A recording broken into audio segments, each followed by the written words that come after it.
when me and Gene Deal spoke, he told me a story about how when you and Pac, when y'all was at the Soul Train Awards, a guy named C Gutter, he pulled a gun out on y'all. You remember that? I wouldn't call it like an incident like that, but it was a gun pull out. But you got to remember, this was the first awards that Pac really going to, right?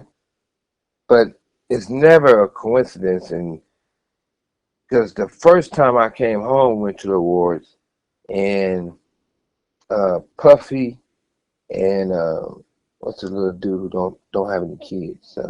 Busta Rhymes, yeah. So they was performing, and naturally, anytime we all in the same room, it's gonna be some type of situation.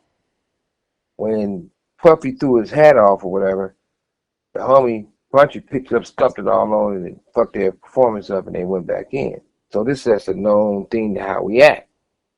But when it came to the Soul Train Awards, we had the after party at the Soul for the Soul Train Awards, but we're gonna go to the Soul Train Awards in a different attire.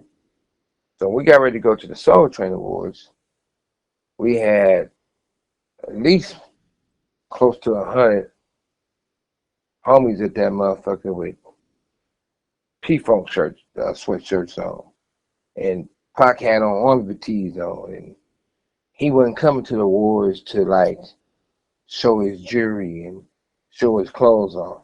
He was in the mood he was in.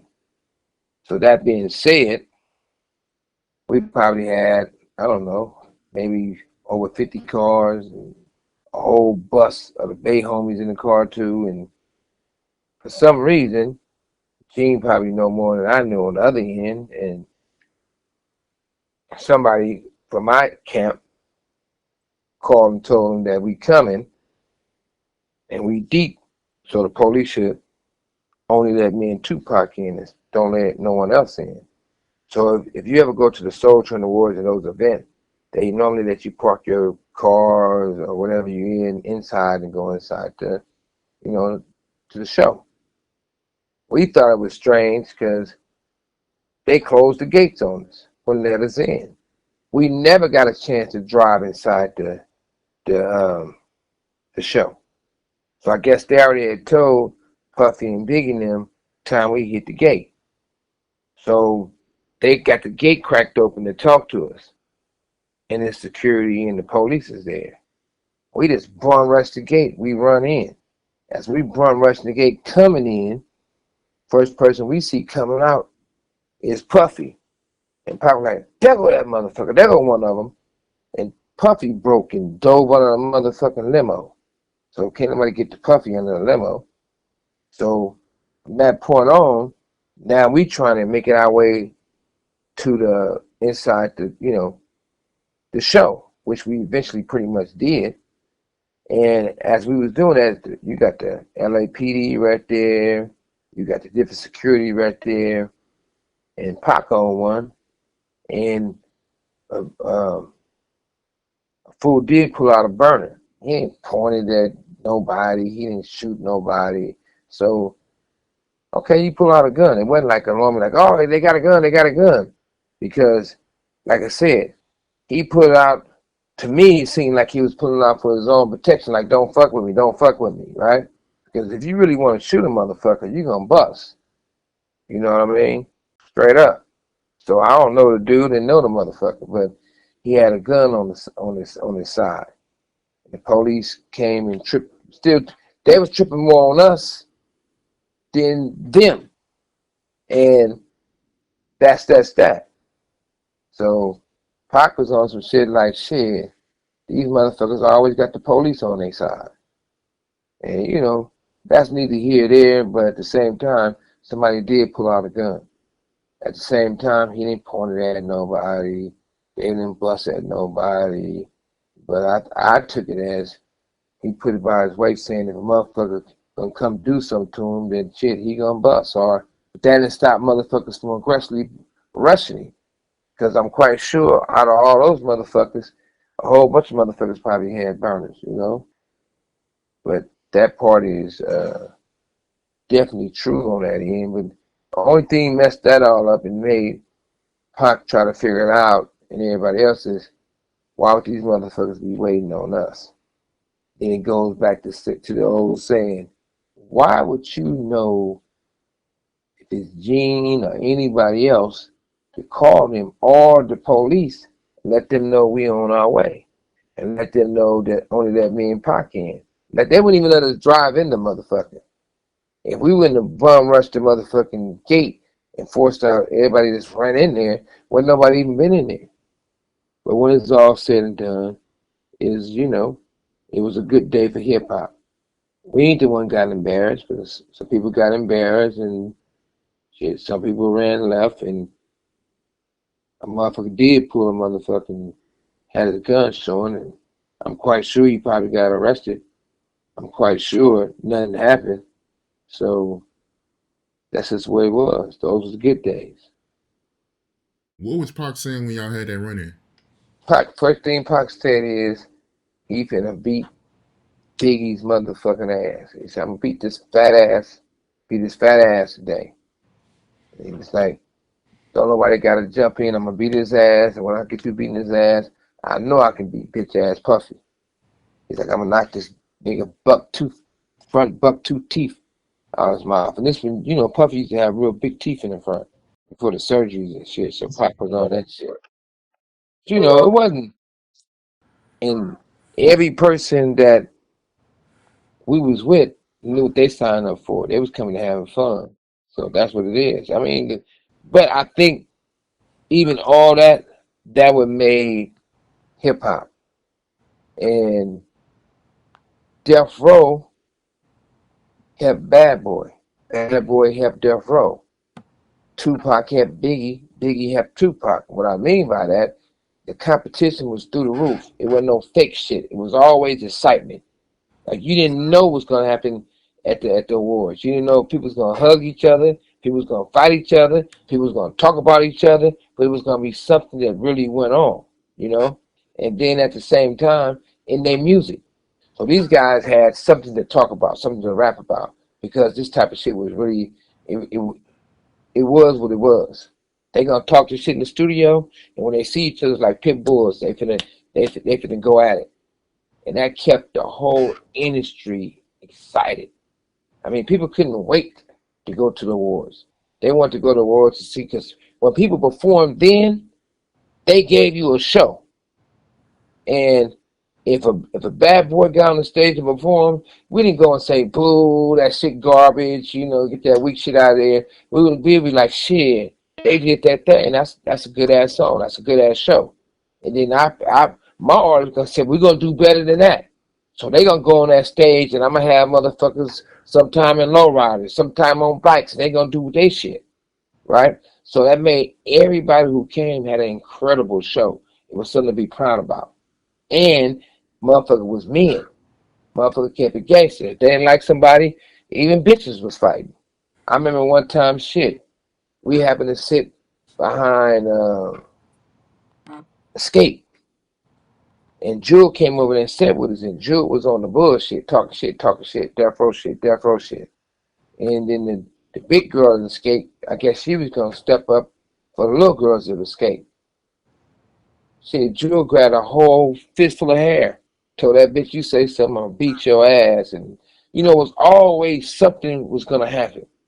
So when you went to the award show, you you was buying a ticket to see the performance, the wrestling match, the comedy match, the boxing match, UFC match, whatever. You was getting your money's worth. And I think that really put hip hop in a way that nobody could compete with it. But people wasn't getting killed at the award show, but everything else. So it was like one of the, I say it was probably some of the best experience I ever had in life, being at those shows and seeing everybody so happy. You'll have a motherfucker go up there and thank God for winning an award, and then catch a mother backstage and show them the devil side of themselves about fucking somebody up. It was always just a great thing. I heard Diddy ran when you and Pac confronted him in bed. He ran it, and not only did he run, the motherfucker dove. Hey, you can tell he went to college. That motherfucker dove up under a limo, and motherfuckers couldn't get him. You know, if you dive up under a limo, you motherfuckers can't get up under that limo. You know, so Puffy wasn't stupid. You know, so that's one thing about it. He did run though. Correct me if I'm wrong, but this was the Soul Train Awards where Pac he won an award, but they wouldn't allow him on stage to get his award. Of course, it was that one. You got to remember one thing. Before Tupac got on death row, he never won an award. We knew he was going to win an award. And to be truthful, the awards was whoever your CEO is in your company, that's how you win your award. I remember when one year R. Kelly was R. Kelly. You know what I mean? R. Kelly was killing them. And I went to the meeting. They were like, hey, R. Kelly going to get best artist. Shit. I hit that table so hard, damn near broke. I said, R. Kelly is not getting best artist. They said, well, who is? I said, Snoopy. So I made sure Snoop won best artist of the year, right? That motherfucker thanked me so much that he won best artist of the year. When they showed his picture up there, he had a burgundy rag on his head. So we as companies, we fought for our artists, you know. And like I said, you can't take, I would not take nothing away from no one's label or no one's artist because we all was great. It wasn't like, now NBA Youngboy is incredible. That's the best motherfucker out there doing shows for us. Rap game, he got it on lock. And he wild and gangsters with his shit. And then it was a bunch of guys was great. Now it's like less because everybody cared. Everybody cared about their videos. Everybody cared what they was wearing. Everybody wore real jewelry, not fake jewelry. Everybody, when people see an artist perform on a stage, they look polished, but they look like they from the ghetto because they was. You know what I mean? So it's like we made clothing lines. So if a motherfucker got there and did Carl Kanai a favor and wore his shit, he gonna be successful overnight, across colors or wherever it may be. And everybody was expensive. Everybody had money in their pocket. Everybody had real Rolexes on. Everybody had chains on. And Death Row had the Death Row chain. Not everybody, but motherfucker was right. And the whole city lit up. Everybody at the clubs, everybody at the restaurants. I mean, it's like, but it was respectful. Like nobody's finna just shoot 'em up, bang, bang at the awards or inside the club or all that type of shit. It was to the point where even though we got our differences, it's a time and a place for everything. Like everybody really put the fans in their community first at the award show. You never ever seen nobody get canceled out for the show. Even when they had the Source Awards. Shit. Motherfuckers went to that motherfucker and everybody turned up. And after that motherfucker Source Awards, we hit every club. Not all the artists, but I know me and the homies hit every motherfucking club and we got back to our hotel at 6 in the morning.